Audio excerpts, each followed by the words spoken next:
es la mejor fórmula para que gane la izquierda. Y este es un llamado para que los candidatos se sumen y se junten. No puede ser que tengan este abanico de opciones cada uno pensando en contarse cuando el país está en riesgo. Este 13 de marzo yo necesito sacar una muy alta votación, no por mí ni por vanidades personales, porque es un mensaje para mi partido, es un mensaje en que ser de derecha no es malo. Aquí se volvió en que la derecha es sinónimo de dictadura, de extremos, y la izquierda es la berraquera. Resulta que la gente no entiende muchas veces lo obvio. Las libertades son la base de la civilización si y solo si se afinca en la propiedad privada y el libre mercado.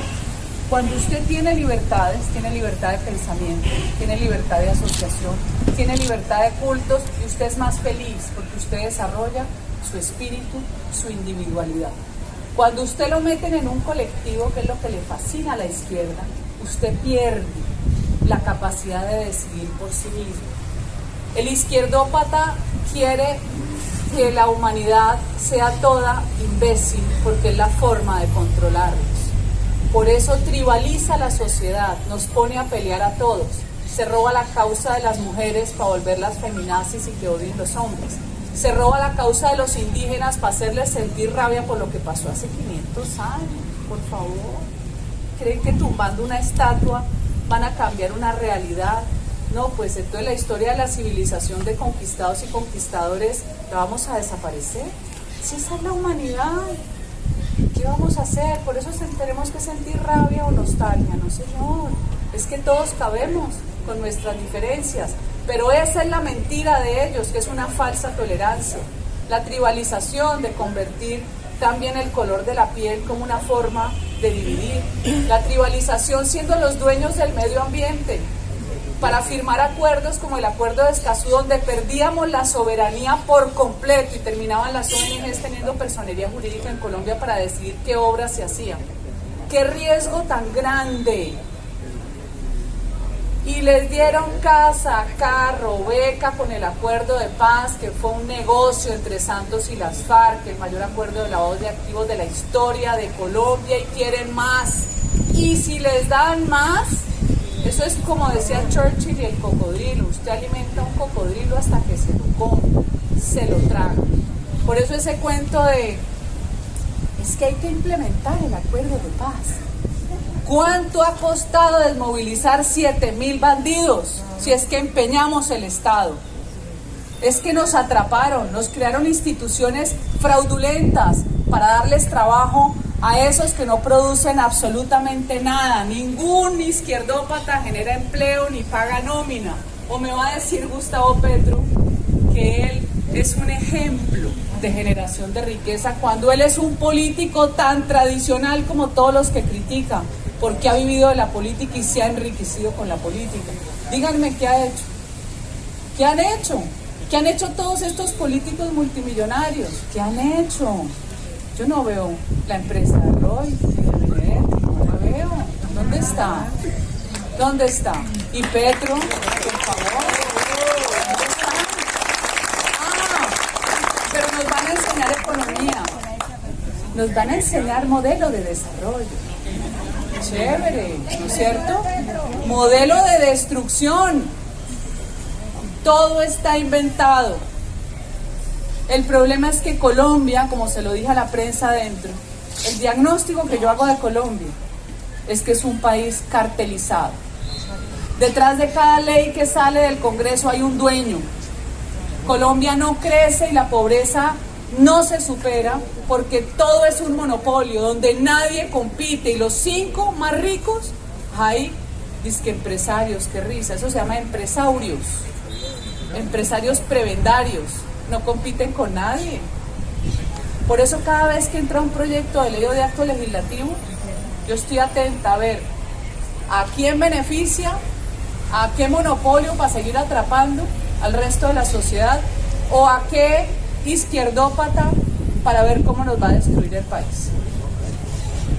Todo el tiempo tenés que vigilar la libertad.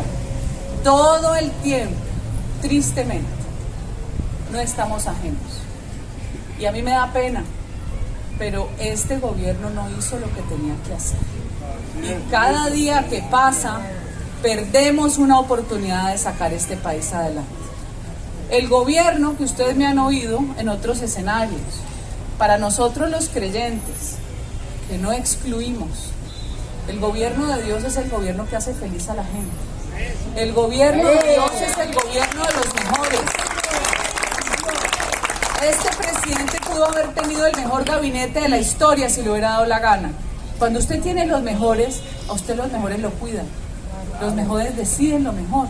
Deciden por usted. Son tan inteligentes que usted no tiene ni qué pensar. Aquí no fue así, tristemente. Y no se hizo lo más importante, que fue democratizar el crédito, romper el monopolio del sector financiero. Aquí tenemos 5 millones de colombianos en el gota a gota. ¿Ustedes creen que eso es viable? Eso no es viable en ningún país. Por eso es mentira que vivimos y disfrutamos del capitalismo. No sabemos lo que es eso. Yo he sido empresaria, he hecho plata, me he quebrado. Claro, el COVID, la empresa se quebró. Fui a pedir un crédito y me lo negaron. Dios mío. Si me lo niegan a mí, ¿dónde está el resto de los colombianos? Mi hija, que es empresaria, fue a pedir una tarjeta de crédito corporativa. Duró 2 meses dando vueltas hasta que consiguió una por internet, que le llegó con moño y todo, elegantísima. Ojalá que todas las tecnologías rompan los monopolios, pero eso tiene que ser con voluntad política. No más. De los mayores placeres que he tenido en mi vida fue hacer 3 meses de campaña para la presidencia de la República, para ser candidata del Centro Democrático. Me la gocé hasta el último día, porque no solo me senté a estudiar la realidad de Colombia, sino con las juntas directivas de los gremios de la producción más importantes. Cada gremio de la producción te dice cuál es el decreto, la resolución o la ley que los arruina. ¿Por qué el gobierno no puede diseñar la política pública de mano del sector real de la economía y en cambio se la deja a unos tecnócratas que no tienen ni idea de cómo se genera riqueza, pero que con un decreto te destrozan el negocio? Eso se llama sentido común y no lo hay. Me toca hacer tantos favores que los hago con gusto que a veces me da tristeza. Lo último que hice fue ayudar a unos empresarios a no terminar de quebrarse, porque con la importación de todos los productos para el COVID, la gel, todos estos antibacteriales, no se dieron cuenta que para solucionar un problema de salud pública, teniendo acceso a estos implementos, iban a quebrar a toda la industria nacional, porque las importaciones vienen sin IVA. Y el Producto Nacional paga IVA para los ingredientes. Quebraron a todos los chiquitos, arruinaron a la mitad de los grandes, hasta que se dio cuenta el ministro de Hacienda y el director de la DIAN que tenían que devolverle el IVA, porque estaban generando un desequilibrio en el sector. Y después empieza el viacrucis de la devolución del IVA, mientras usted se sigue quebrando con lo que le queda. El problema es que el Estado, que debía darnos seguridad y justicia, se volvió el mayor enemigo del ciudadano. Entonces usted va a hacer un emprendimiento y le cobran como si fuera multinacional. Todo eso genera desestímulo. Todo se puede arreglar.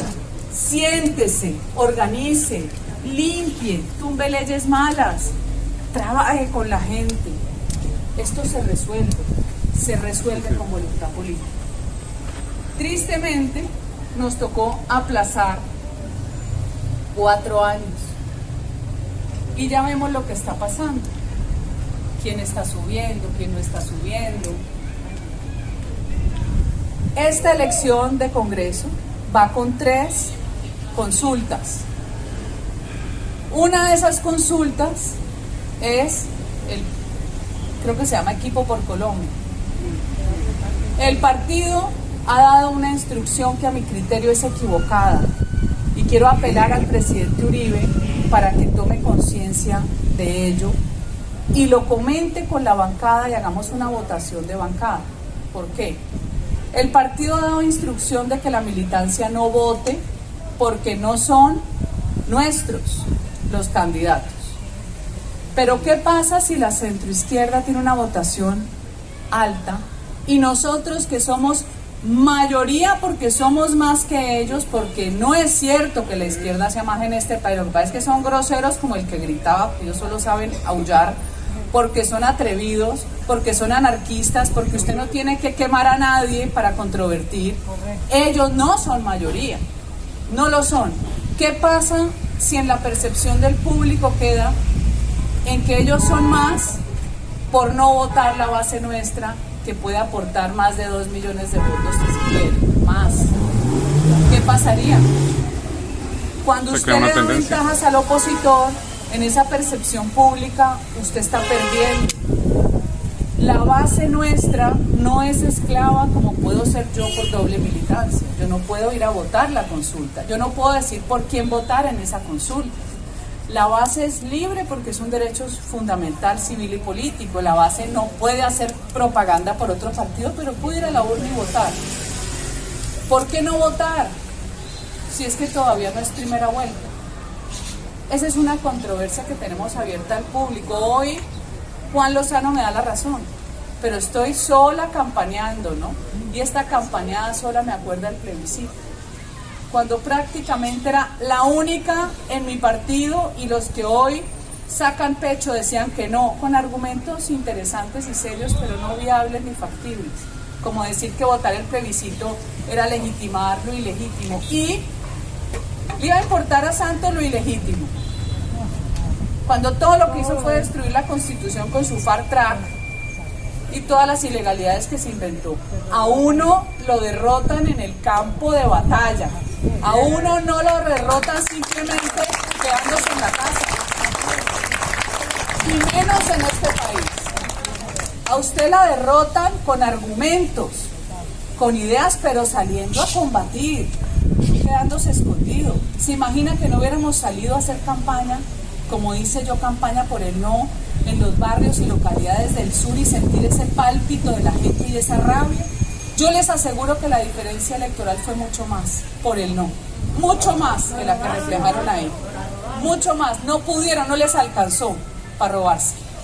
Hoy estamos con un abanico de candidatos que tienen que entrar en conciencia, ganando los tres estos que queden de los tres, ¿cómo se llaman? Coaliciones. Entran a primera vuelta a competir con Oscar Iván, con Enrique Gómez, con John Milton el Cristiano, con Ingrid Betancourt y con Rodolfo Hernández. Esa dispersión solo le sirve a la izquierda. Tenemos que apelar a que se junten, a mi criterio, antes de primera vuelta, si no todos, por lo menos varios de ellos. Eso hay que hacerlo. Y eso hay que hacerlo por el bien del país. Y ustedes también tienen que ayudar desde la orilla de ustedes. Y yo finalmente me siento muy orgullosa de ustedes, los jóvenes, porque a ustedes sí que les toca duro. Qué adoctrinamiento tan vergonzoso en primaria, en bachillerato, en universidades ya no públicas, más podridas están las privadas.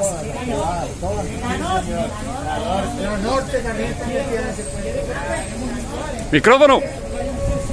Por eso. Eso se llama inversión, nunca se te olvide. Inversión revolucionaria y colectivismo.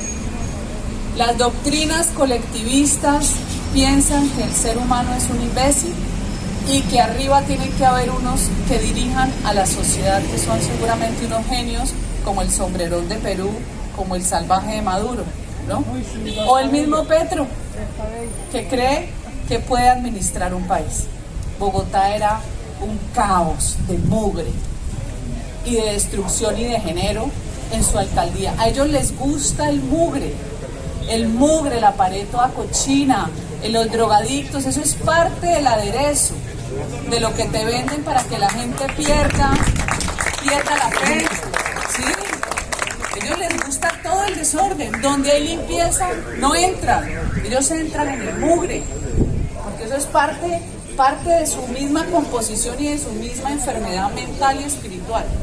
Tenemos que enfrentarlo. Yo los he hecho muchas veces, yo no les tengo miedo, pero sí siento que ustedes están muy solos y tenemos que seguir respaldándolos y apoyándolos. Y hace rato yo le propuse, incluso a unos compañeros míos jóvenes, que hiciéramos el portal de denuncias. Uno no puede soportar un profesor que todo el tiempo esté amenazándote con la nota si no decís que Uribe es faraco, o si no tergiversar la historia de Colombia. No puede ser. Es que ellos confunden la libertad de expresión con el derecho de uno, de ustedes, a información veraz. La información veraz es un derecho, así como se lo tenemos que reclamar a los medios torcidos, que nos cambian la información, que mochan la noticia, que la recortan. Entonces,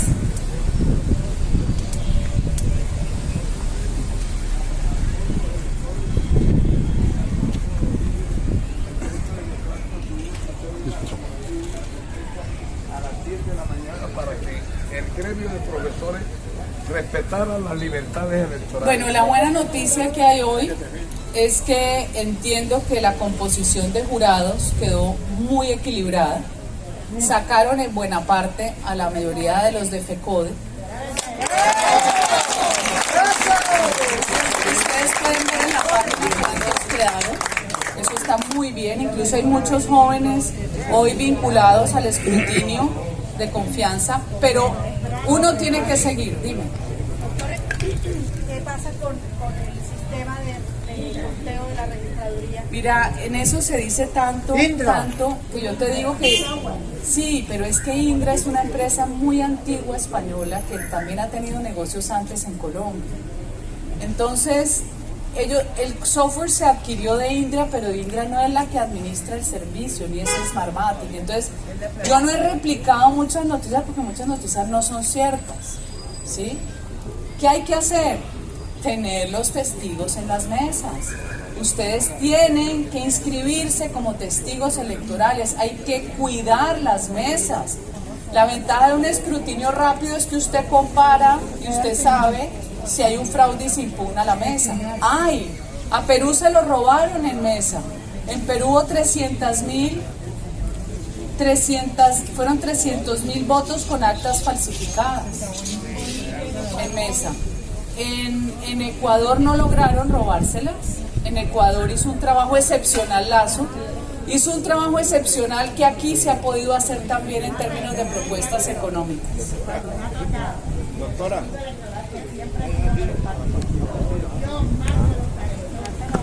Con la firma, ¿sí?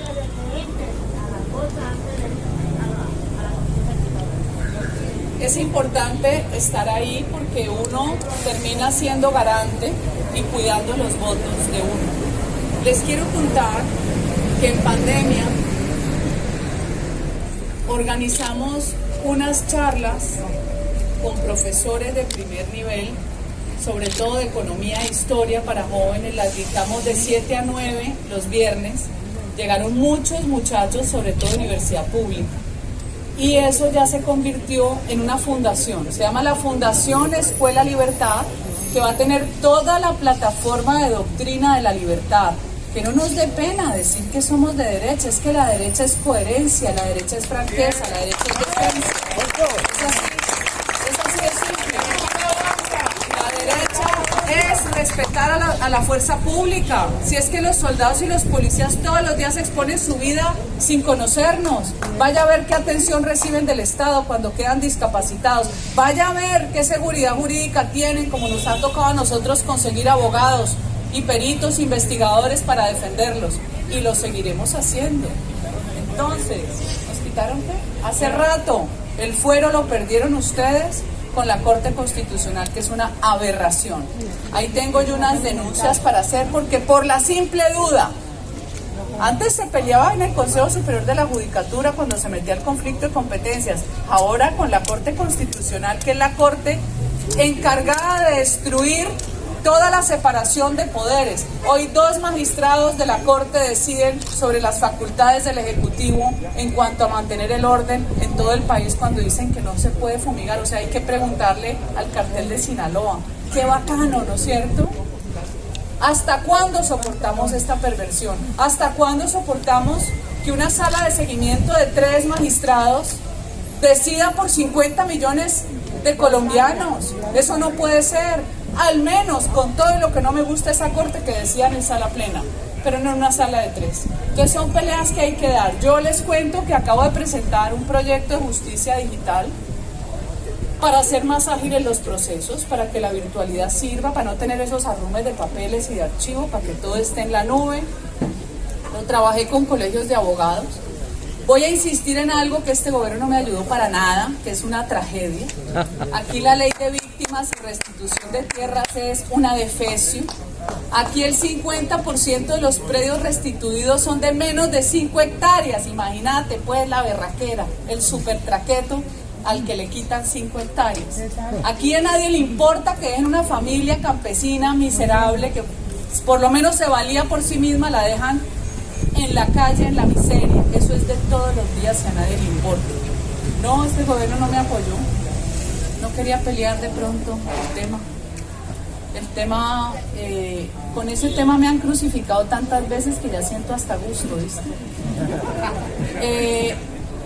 Otro tema que me duele en el corazón, que tampoco me apoyó este gobierno, es que la JEP dejó un vacío en la norma, artículos 53 y 54, donde los militares, en general miembros de la fuerza pública, tienen que pagar 5 años de cárcel y resulta que quedaron en la misma vasija condenados y no condenados.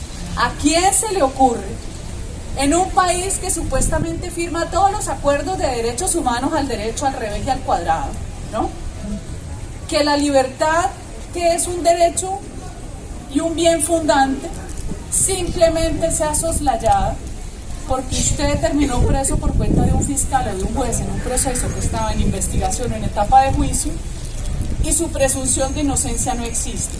Ahí siguen más de 200 muchachos presos, mientras alias Majin Buu, que asesinó a la alcaldesa de Suárez Cauca con su mamá y varios familiares y le quemó el carro, cuando alias Majin Buu indígena NASA, sí, de los del CRI, alias Majin Buu estaba condenado a 31 años de cárcel con 14 años como explosivista, secuestrador. Alias Majin Buu, que llenó de costales y dinero a la primera línea protegida por el alcalde bandido de Cali y el arzobispo marxista, protector también de la guerrilla, terminó destruyendo todo, libre.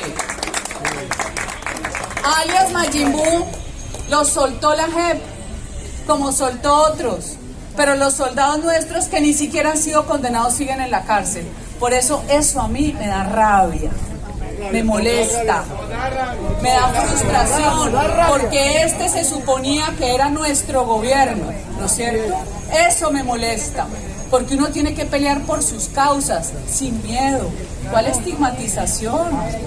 Ahora dijo la Flip que yo estaba estigmatizando porque me quejé por las emisoras de las FARC. No, pues la berraquera, casa, carro y beca, un poco de gordiflones ahí en el Congreso sin pagar un día de cárcel.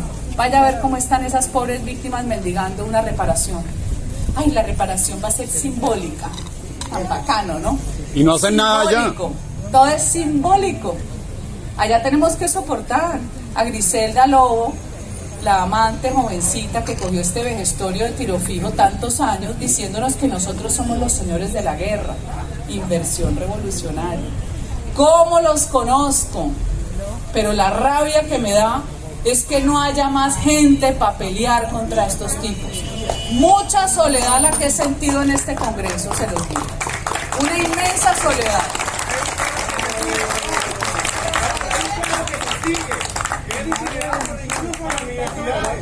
Mira, que hubiera 15 como uno en el Congreso. Esa delicia con la que yo veo a Santiago Abascal de Vox peleando con toda la mamertería en España. Qué delicia contar la verdadera historia, qué delicia decirle a cada uno lo que es para que no sean mentirosos ni hipócritas. Este país era capaz de ceder mucho, pero es que ya nos abusaron. Esto es escandaloso. Yo no hubiera celebrado jamás 5 años de cuál acuerdo de paz. ¿Por qué tenían que celebrar qué? Deje a esos mamertos de la ONU, gastar ellos, bueno, gastan es con la plata de uno, ¿no? Porque aquí les pagan por estar aquí. O deje al embajador de Noruega, de estos vikingos, como les digo yo, los piratas vikingos. Ay, la paz, nos la vienen a enseñar. déjelos a ellos celebrar con las FARC. En sus países nunca hubieran aprobado nada de lo que aprobaron aquí, porque nosotros somos el laboratorio de ellos, así de sencillo. ¿Y por qué tenemos que seguir en relaciones con Cuba? ¿Usted cree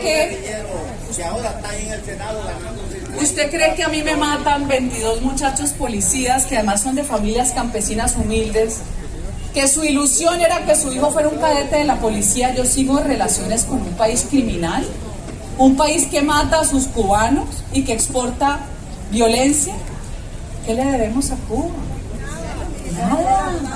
Nada, pero había que firmar un acuerdo de intercambio de yo no sé qué para llenarnos disque de profesores, pura paja. También me tocó ponerme cuando iban a traer a los médicos cubanos. Por fortuna hice contacto con un profesor español que metió la denuncia como crimen de lesa humanidad el reclutamiento de los mismos médicos y se lo ganó. Entonces, este es un camino que no ha sido fácil. Muchas veces la gente no entiende la cantidad de batallas que nosotros libramos en una soledad tenaz y a veces sin siquiera la comprensión de la misma gente de nuestra bancada, a veces sin siquiera ese entendimiento.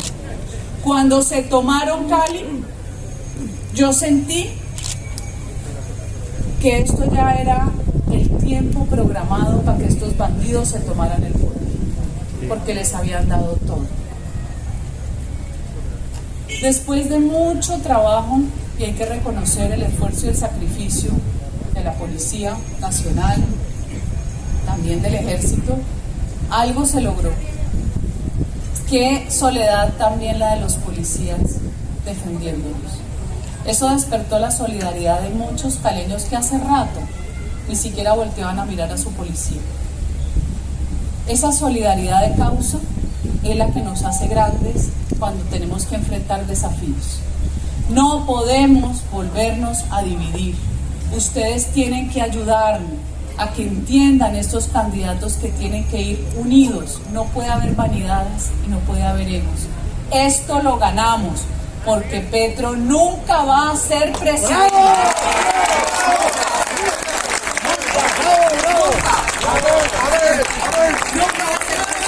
Pero no le dejemos el camino fácil. Vamos unidos a primera vuelta. Juntémonos, que es que nosotros somos personas racionales. Juntémonos, porque aquí puede ser las últimas elecciones que vivamos en libertad. Muchas gracias.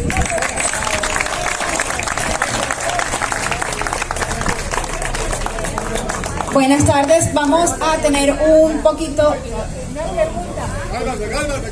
Sí, vamos a modular un poco las intervenciones, por favor, que sean cortas porque...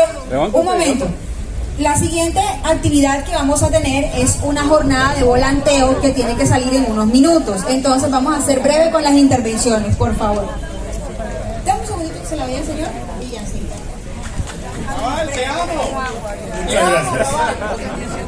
Me exigen algo que es imposible, yo traigo. Muy buenas tardes. Mi nombre, soy el sargento Newton Pérez Bolívar, veterano de guerra de mi república. Vengo con una visión y una misión de mis compañeros de Puerto Colombia a conocer, traerle un saludo, diría yo, a más de beneplácito, de colombianísimo, porque la pregunta mía, doctora, es que usted únicamente es la única senadora que existe en la República de Colombia. Y le hago esta pregunta, porque yo no veo ningún otro señor de estos que fue nombrado para que defienda los derechos de los colombianos y nadie hace nada, ni Uribe. Lo digo porque ya tuvimos aquí una conversación, porque esos 3 años de política que usted hizo en mi país, la sentimos como presidente a usted.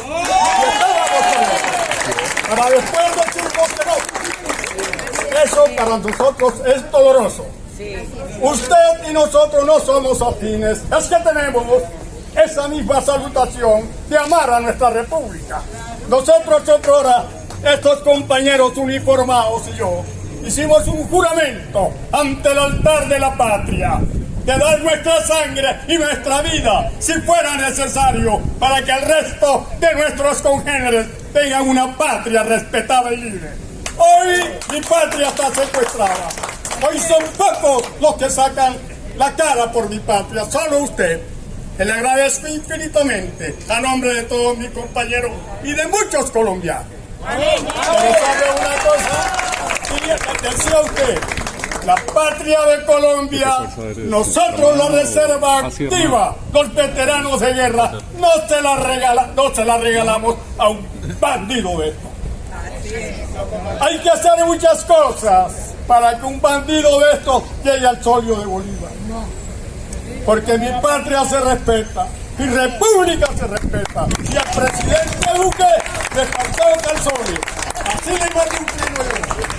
Nosotros tenemos un decreto que llama de orden público, porque no lo sacó y frenó todos esos desmanes que se hicieron. Doctora, bienvenida a Barranquilla. Cuente incondicionalmente con todos y cada uno de mis compañeros.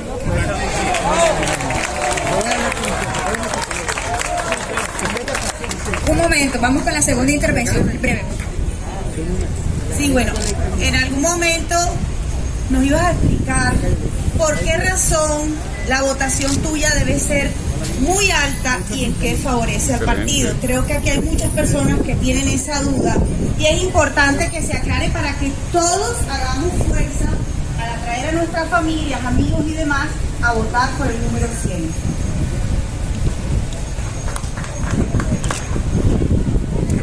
En la lista abierta, ustedes se acuerdan que los votos por Uribe, que fueron muchos, después se repartieron en la lista.